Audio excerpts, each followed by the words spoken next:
ए plus tuition academy के इस platform पर आपका स्वागत है।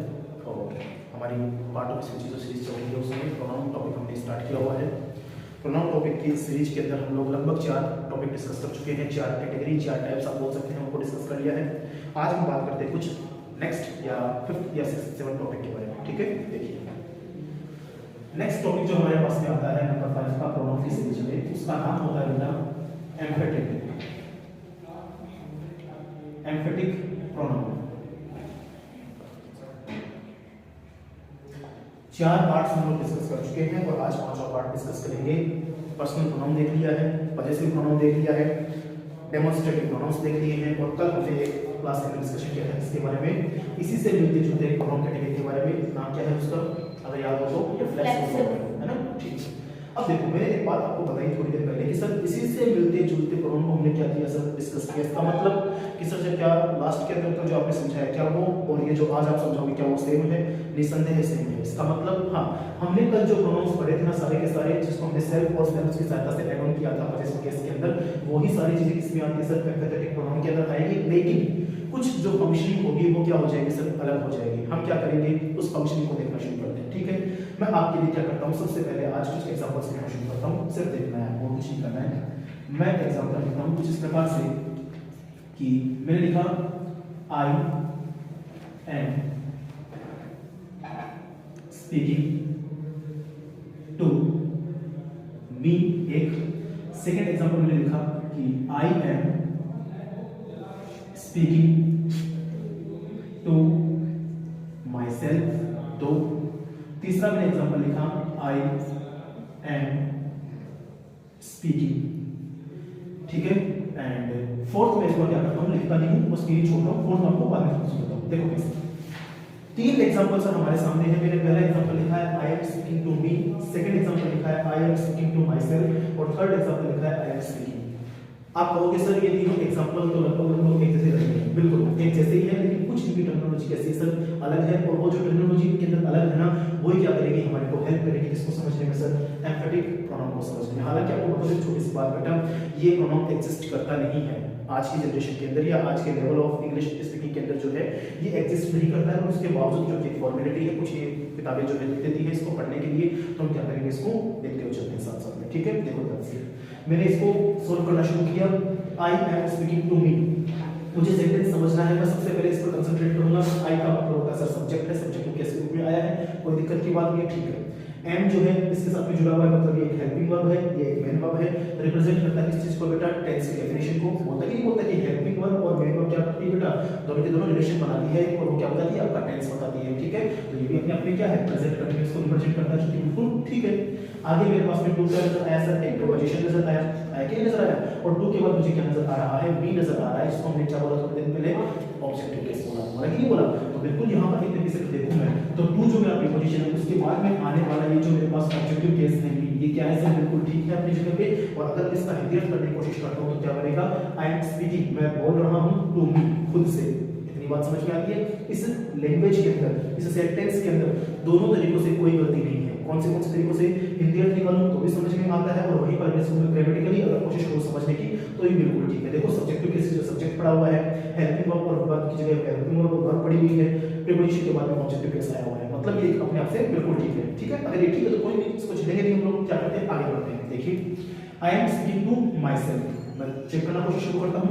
आई सब्जेक्टिव केस है, सब्जेक्ट पर क्या है, कोई प्रॉब्लम नहीं है, इसको ऑलरेडी डिस्कस किया हम लोगों ने। एम हेल्पिंग वर्ब है, स्पीकिंग क्या है सर, मेन वर्ब है, दोनों मिलकर इसको बताती है सर, टेंस को बताती है। टेंस कौन सा नजर आ रहा है, प्रेजेंट कंटीन्यूअस नजर आ रहा है, कोई प्रॉब्लम नहीं। टू अगेन यहाँ पे क्या आया, प्रीपोजिशन आया। इस बार आप चेक करो सर, माई सेल्फ नजर आया कि नहीं आया। आपने कहा कि सर थोड़ी देर पहले आपने बताया था प्रीपोजिशन के बाद में ऑब्जेक्टिव केस आप यूज कर सकते हो। हाँ बिल्कुल आप यूज कर सकते हो, लेकिन सर ये तो ऑब्जेक्टिव केस नहीं है। हाँ सर ये तो ऑब्जेक्टिव केस नहीं है, लेकिन ये क्या है, कल मैंने आपको बताया था इसका टर्मिनोलॉजी, तो इसको बोलते हैं लोग क्या सर, रिफ्लेक्सिव प्रोनाउन बोलते हैं, नहीं बोलते।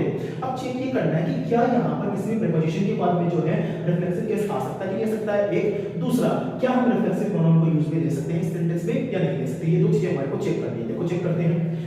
आई का मतलब मैं, एम स्पीकिंग का मतलब बोल रहा हूँ, टू का मतलब किससे, माई सेल्फ का मतलब खुद से। मैं अपने आप से क्या कर रहा हूँ सर, बात कर रहा हूँ। आई एम स्पीकिंग, मैं बोल रहा हूँ, मैं बात कर रहा हूँ, किससे, to whom, to my self, खुद से बात कर रहा हूँ। इसका मतलब जब मैंने कल आपको पढ़ाया था रिफ्लेक्सिव प्रोनाउन तो मैंने उसकी प्रॉपर्टी बेटा आपको बताई थी, अगर आपको याद है अच्छे तरीके से मैं रिपीट करूं जल्दी से। रिफ्लेक्सिव प्रोनाउन क्या होता है बेटा? रिफ्लेक्सिव प्रोनाउन जो है इस सब्जेक्ट को क्या करता है? रिफ्लेक्ट करता है, अपने अंदर करता है कि नहीं करता? देखो इस सब्जेक्ट को क्या करेगा? अपने साथ में निखार के लेके आएगा ना, थोड़ा सा अपने बारे में डिस्क्राइब करेगा अच्छे तरीके से, करता है कि नहीं करता है? तो देखो यहाँ पर सब्जेक्ट क्या है सर? आई है, और मैंने कल आपको बता रखा है प्रीवियस वीडियो के अंदर कि सर आई का जो आपका रिफ्लेक्सिव केस बनता है वो कौन सा बनता है? माई सेल्फ बनता है। So according to these parameters ना this sentence is completely what बेटा? करेक्ट, कोई प्रॉब्लम की बात नहीं है। आगे लेके चलता हूं आपको थोड़ा सा। आई एम स्पीकिंग, मैं बोल रहा हूं। देखो थोड़ा समझ लो ध्यान से चीजों को। आई एम स्पीकिंग, सर सब्जेक्ट नजर आया, सब्जेक्ट केस है, कोई दिक्कत नहीं है। एंड और स्पीकिंग क्या है मेरे पास में? हेल्पिंग वर्ब और मेन वर्ब है। लेकिन अब यहाँ पे समझो चीजों को, अगर आप अपना सेंटेंस लिखते हो ना तो भी ठीक है, बट अगर आप चाहते हो, समझो ध्यान से, हमारा टॉपिक क्या चल रहा है? एम्फेटिक प्रोनाउन चल रहा है कि नहीं चल रहा है? तो हम सारी बातें किसके कॉन्टेक्स्ट में कर रहे हैं? एम्फेटिक प्रोनाउन के कॉन्टेक्स्ट में कर रहे हैं। ध्यान रखना बेटा, भटक मत जाना इस चीज से। तो आई एम स्पीकिंग लिखना भी ठीक है, आई एम स्पीकिंग लिखना भी बिल्कुल ठीक है, परंतु अगर हमें क्या चाहिए? अगर हमारे को एक ऑब्जेक्ट चाहिए यहाँ पर, अगर हमारे को यहाँ पर एक ऑब्जेक्ट चाहिए और वो ऑब्जेक्ट क्या करे? अगर आपका इस सब्जेक्ट को ही रिफ्लेक्ट करे, तब तो वो कौन सा ऑब्जेक्ट बन के आएगा बेटा?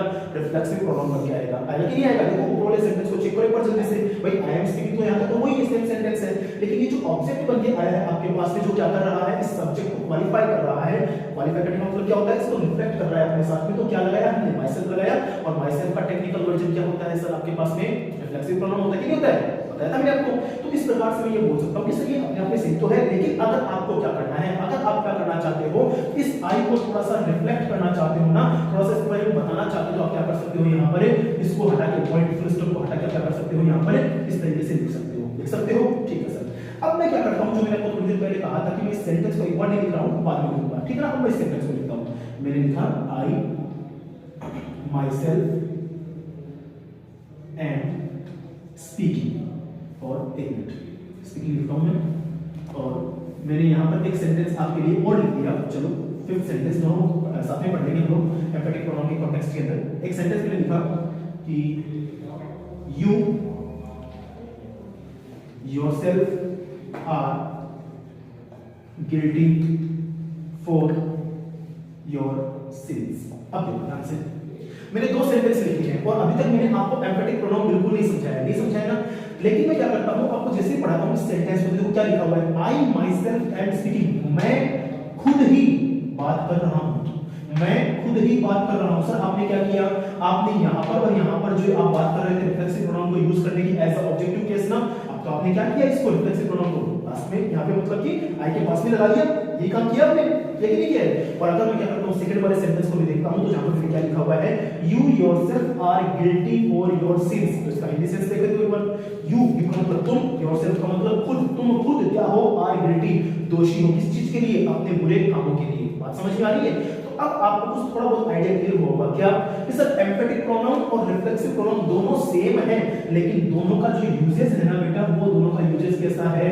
अनसेम है। सर अनसेम कैसे हुआ? जल्दी से बताओ। तो देखो ध्यान से, यहां पर हम लोगों ने क्या किया था इस सेंटेंस के अंदर? इस आई को थोड़ा सा रिफ्लेक्ट किया था। किया था कि नहीं किया था? एक समझो ध्यान से चीजों को। यहां पर हमने आई जो सब्जेक्ट है बेटा, उसको रिफ्लेक्ट करने के लिए क्या किया था? माई सेल्फ को लिखा था एज अ रिफ्लेक्सिव प्रोनाउन के रूप में। जबकि यहां पर आप क्या कर रहे हो? यहां पर आप जो समझो अच्छे से बता देता हूं मैं, इसमें समझना है क्लियर बेटा, क्योंकि दोनों चीजें सेम ही है। समझो, यहां पर ये रिफ्लेक्सिव प्रोनाउन जैसा लगता तो है, लेकिन एक्चुअली ये रिफ्लेक्सिव प्रोनाउन है नहीं सर। सर क्यों नहीं है रिफ्लेक्सिव प्रोनाउन?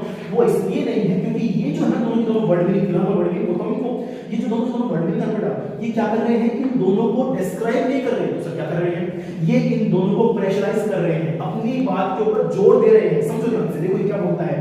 यू योरसेल्फ, तुम खुद क्या हो सर? दोषी हो, गिल्टी हो। किस चीज के लिए? फॉर योर सिंस, अपने बुरे कामों के लिए।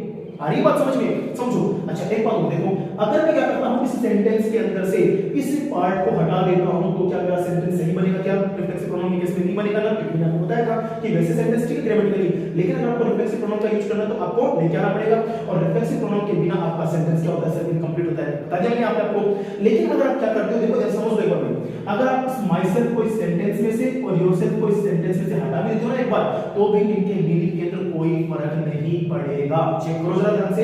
इसको हटा देता हूं मैं, यू योरसेल्फ हटा दिया, तो सेंटेंस क्या बचा? यू आर गिल्टी, तुम दोषी हो। किसके लिए? फॉर योर सिंस, अपने बुरे कामों के लिए। तो एक बात बताओ, तुम दोषी हो अपने बुरे कामों के लिए, एक तुम खुद दोषी हो अपने बुरे कामों के लिए, दो। कोई ज्यादा फर्क पड़ा क्या? नहीं पड़ा ना। एक चीज का फर्क आया सर, फर्क किस चीज का आया है, आपने क्या किया, सब्जेक्ट को थोड़ा सा एम्फेसाइज कर दिया। क्या कर दिया सर, एम्फेसाइज कर दिया। एम्फेसाइज टेक्निकल वर्ड मीनिंग है, इसका लोकल वर्जन होता है प्रेशराइज कर दिया।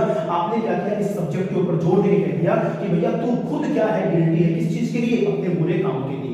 बात समझ में आ रही है? तो इसका मतलब ये हुआ कि जितने भी हमारे पास में क्या होते हैं सर, जो कल के पढ़े हुए रिफ्लेक्सिव प्रोनाउन है ना, जो मैंने कल आपको बताए थे, वो जितने भी रिफ्लेक्सिव प्रोनाउन होते हैं वो कब बनते हैं एम्फेटिक प्रोनाउन, जब आपके पास में क्या होता है, आपको सब्जेक्ट को क्या करना पड़ता है बच्चों, बताओ जल्दी से भाई, दोबारा सुनो। रिफ्लेक्सिव प्रोनाउन जो आपके पास में है, जब आपको उनको एम्फेटिक प्रोनाउन बनाना है तो उसको करने के लिए क्या करना पड़ेगा, कंडीशन कौन सी है कि जब हमें क्या करना हो, जो सब्जेक्ट होता है ना उसके ऊपर क्या करना हो सर, कोई एक प्रेशर डालना है। क्या डालना हो सर, कोई एक प्रेशर डालना है। प्रेशर का मतलब दबाव डालना है ना, मतलब उसके बारे में बोलनी हो कोई बात कि भैया तुम खुद, मैं खुद, वह खुद, है ना, इस बात के लिए दोषी है। एक दूसरा याद रखना, अगर आप जो है एम्फेटिक प्रोनाउन को, अगर आप एम्फेटिक प्रोनाउन को क्या करते हो बेटा, सेंटेंस के अंदर नहीं भी लिखते हो ना सर, दोबारा सुन लो, एम्फेटिक प्रोनाउन को सेंटेंस में नहीं भी लिखते हो ना, तो भी क्या होगा, आपका जो सेंटेंस है ना सर, पूरा का पूरा ग्रामेटिकली क्या रहेगा, करेक्ट रहेगा। इसका मतलब आप कहोगे सर इसका यूजेस भी क्या हुआ, क्या कोई इंपॉर्टेंस है, मैंने आपको पहले बताया starting of the video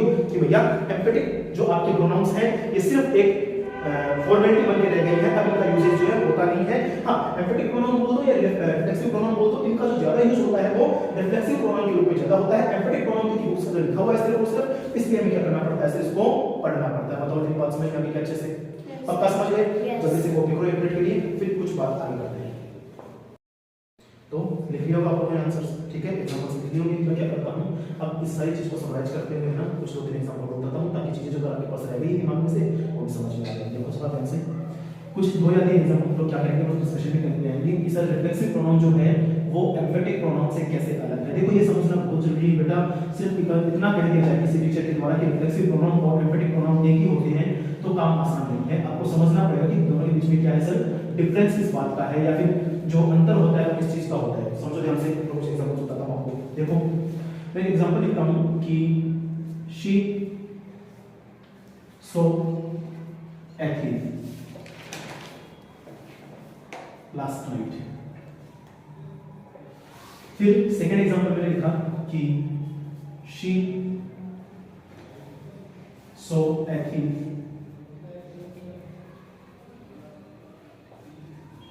herself last night।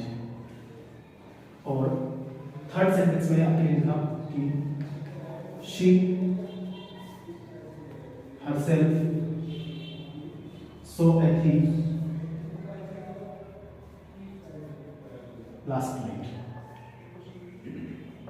अब देखो ध्यान से, ये तीन बेटा एग्जांपल आपके सामने है और हम क्या क्या करेंगे, इन तीनों एग्जांपल को जो है ना डिस्कस करेंगे। और किसके कॉन्टेक्स्ट में करेंगे सर, तो करेंगे एम्फेटिक प्रोनाउन के कॉन्टेक्स्ट में। याद रखना दिमाग से वो चीज निकालना बेटा, हम यहाँ पर ये चेक नहीं कर रहे हैं कि तीनों में से कौन सा सेंटेंस सही है। देखो है ना, हम ये चेक कर रहे हैं कि सर तीनों के अंदर से रिफ्लेक्सिव प्रोनाउन कहां पे आ सकता है और जो एम्फेटिक प्रोनाउन है वो कहां पे आ सकता है और किस प्रकार से इनका फंक्शन होता है सेंटेंसेस के अंदर, वो देख रहे हैं ना। देखो फर्स्ट सेंटेंस को चेक करो ध्यान से, she saw a thing last night. क्या कहा सर मैंने, शी का मतलब सब्जेक्टिव बेस है, सब्जेक्ट की जगह पे आया है, बिल्कुल ठीक है। सो क्या है सर, वर्ब की सेकंड फॉर्म है, बिल्कुल ठीक यूज हुई है। एथिव क्या है सर, इस वर्ब का आंसर दे रहा है। देखो जरा ध्यान से चेक करो बेटा, शी सब्जेक्ट है, V2 मिल गया। इस वर्ब का शी सो उसने देखा, टू होम किसको देखा, आंसर मिला सर इफ को देखा। इसका मतलब जिस वर्ब का क्या मिल जाए बेटा, आंसर मिल जाए, वो क्या बन जाता है सर, ऑब्जेक्ट बन जाता है। ऑब्जेक्ट की जगह ऑब्जेक्ट लिखा हुआ है, सब्जेक्ट बना, वर्ब बना, ऑब्जेक्ट बना, बिल्कुल ठीक है। ये बच गया हमारे पास में other word meaning last night के, कभी चेक करेंगे इसको क्या बोलते हैं, ठीक है। फिलहाल ये इतनी बात समझ में आती है सर कि यहाँ पर ना तो आपने रिफ्लेक्सिव प्रोनाउन का यूज किया हुआ है, ना ही आपने क्या किया हुआ सर एम्फेटिक प्रोनाउन का यूज किया हुआ है। तो ये क्या है सर, सेंटेंस अपने आप में बिल्कुल ठीक है, ठीक है। आगे चलो, she saw a thing herself last night. देखिए जरा, she saw subject verb, she saw उसने देखा, किसको देखा, ए थिंग, आंसर मिल रहा है। इसका मतलब ये जो सो है ना, ये क्या है, टीवी है। टी को क्या बोलते हैं, ट्रांजिटिव वर्ब। बोलते ही बोलते भाई, जिस वर्ब का हमें आंसर मिल जाता है आगे अपने ऑब्जेक्ट के रूप में ना, उसको हम क्या बोलते हैं, ट्रांजिटिव वर्ब बोलते हैं। अब देखना, जब मैं क्या करता हूं बेटा, इस वर्ब के साथ में किसी ऑब्जेक्ट को ऑलरेडी से पुट कर दिया मैंने, और जब पुट करने के बाद में मैं लिखता हूं हरसेल्फ, मतलब कि कोई भी रिफ्लेक्सिव प्रोनाउन, समझ लो दोबारा, मतलब कि किसी भी वर्ब का जब आपने क्या कर दिया, ऑलरेडी ऑब्जेक्ट पुट पुट कर दिया है और उसके बाद में आप क्या कर रहे हो, अपने रिफ्लेक्सिव प्रोनाउंस को यूज कर रहे हो ना, तो उस केस के अंदर याद रखना बेटा, उसका कोई भी क्या नहीं बचता है, सेंस नहीं बचता है। इसका मतलब ये सेंटेंस में क्या बन जाएगा, बिल्कुल एक तरीके से सेंसलेस बन जाएगा। क्यों? याद रखो, कल की प्रीवियस क्लास में बताया था, रिफ्लेक्सिव प्रोनाउन जो होता है ना, वो सब्जेक्ट को रिफ्लेक्ट करता है एज ए ऑब्जेक्ट। ये कहा था मैंने आपको, एज ए ऑब्जेक्ट क्या करता है, उसको रिफ्लेक्ट करता है। लेकिन यहाँ पर तो हमें क्या मिल गया, इस वर्ब का आंसर मिल गया already, she saw a thief, मतलब कि उसने किसको देखा, चोर को देखा लास्ट नाइट में, है ना। तो इसका मतलब यहाँ पर ये जो रिफ्लेक्सिव प्रोनाउन है सर, यहाँ पे क्या है, प्रॉब्लमेटिक चीज है। इसका मतलब ये क्या है सर, सेंटेंस के अंदर इनकरेक्ट वर्ड मीनिंग है। बात समझ में आ गई क्या अच्छे से? इस प्रकार से आइडेंटिफाई करना आना चाहिए।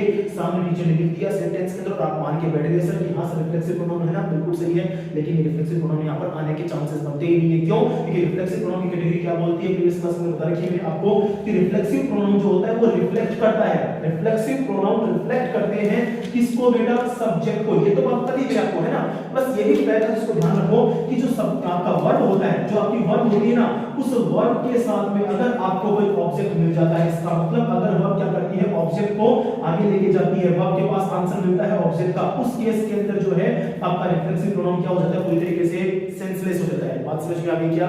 याद रखना इस छोटी सी बात को। तो यहाँ पर रिफ्लेक्सिव प्रोनाउन काम का नहीं है, मतलब ऊपर वाला सेंटेंस हमारा पूरा ठीक है, नीचे वाले सेंटेंस में प्रॉब्लम है, इसलिए सेंटेंस क्या हो गया सर, अपने आप में गलत हो गया। बात करते हैं आगे वाले सेंटेंस की। पढ़ ले, याद रखना कॉन्टेक्स्ट क्या चल रहा है सर, एम्फेटिक प्रोनाउन चल रहा है, ठीक है। देखो, she herself saw a thief last night, she herself saw a thief last night, she का मतलब क्या हुआ सर, सब्जेक्टिव केस है, सब्जेक्ट की जगह पे आया है, बिल्कुल ठीक है। so क्या है सर, V2 है, मेरे पास में कोई प्रॉब्लम नहीं है। इस V2 का आंसर मिल रहा है मेरे पास में ऑब्जेक्ट में, कैसे मिलेगा आंसर, चेक करो। she saw, उसने देखा, किसको देखा, to whom देखा, देखा कि नहीं देखा, तो उसका आंसर मिला सर, चोर को देखा, थीफ को देखा। इसका मतलब ये अपने आप में ठीक है, ऑब्जेक्टिव केस बन के आया है, और ये क्या है, वर्ड मीनिंग है मेरे पास में। आपने कहा सर, आपने इसका जो है डिस्कशन करना छोड़ दिया हरसेल्फ का, है कि ना। तो देखो अब ये हरसेल्फ जो है, इसका मतलब क्या होता है, खुद, स्वयं, मैंने कल आपको बताया था। और आज में क्या होता है, एम्फेटिक प्रोनाउन क्या होते हैं, सारे के सारे रिफ्लेक्सिव प्रोनाउन होते हैं, होते कि नहीं होते हैं। तो जो सेंस उनका वहां पर था रिफ्लेक्सिव प्रोनाउन के अंदर, ये स्वयं से, खुद से, अपने आप से, वही यहां पर रहेगा। तो जरा चेक करो, शी, उसने, देखो समझो, शी, उसने, हरसेल्फ, खुद, उसने खुद, उसने स्वयं क्या किया, देखा चोर को आखिरी रात में, उसने खुद देखा। अब एक बात बताओ, क्या यहाँ पर अगर मैं हरसेल्फ ना लगाऊं तो भी मेरा सेंटेंस सही रहेगा कि नहीं रहेगा? बिल्कुल रहेगा, कोई दिक्कत वाली बात नहीं, कोई प्रॉब्लम वाली बात नहीं है। बात समझ में आ रही है? लेकिन आपने हरसेल्फ लगाया, इसका मतलब आपने क्या कहा कि ये जो शी है ना बेटा, जो भी सब्जेक्ट बन के आई है, ये बोलती है भैया मैंने खुद देखा है, वह खुद, मतलब उसने खुद देखा है, क्या देखा है, थीफ को देखा लास्ट नाइट। इसका मतलब ये जो सब्जेक्ट ना, इसको क्या कर रहा है, ये वर्ड बेटा प्रेशराइज कर रहा है, एम्फेसाइज कर रहा है। तो यहाँ पर एक बात समझ में आती है कि इस केस के अंदर, क्योंकि दोनों कंडीशन क्या कर रहा है, सेटिस्फाई कर रहा है, सब्जेक्ट को प्रेशराइज कर रहा है, और क्या कर रहा है, ये आपका सेंटेंस के अंदर ना भी हो ना, तो भी क्या बनेगा, सेंटेंस आपका पूरी तरीके से ग्रामेटिकली करेक्ट बन जाएगा। और इस वजह से क्या होता है, यहाँ पे आपका ये एम्फेटिक प्रोनाउन बनता है। क्या बनता है, एम्फेटिक प्रोनाउन बनता है। ध्यान रखना, कंफ्यूज मत हो जाना।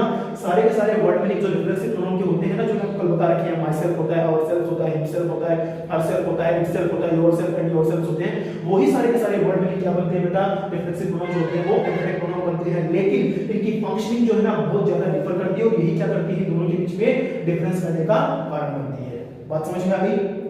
पक्का समझ गए? तो ठीक है, यहाँ तक हमारा क्या होता है सर, एम्फेटिक प्रोनाउन जो है वो कंप्लीट होता है। बाकी जो टाइप्स हैं प्रोनाउन के, उनको हम डिस्कस करेंगे आने वाले नेक्स्ट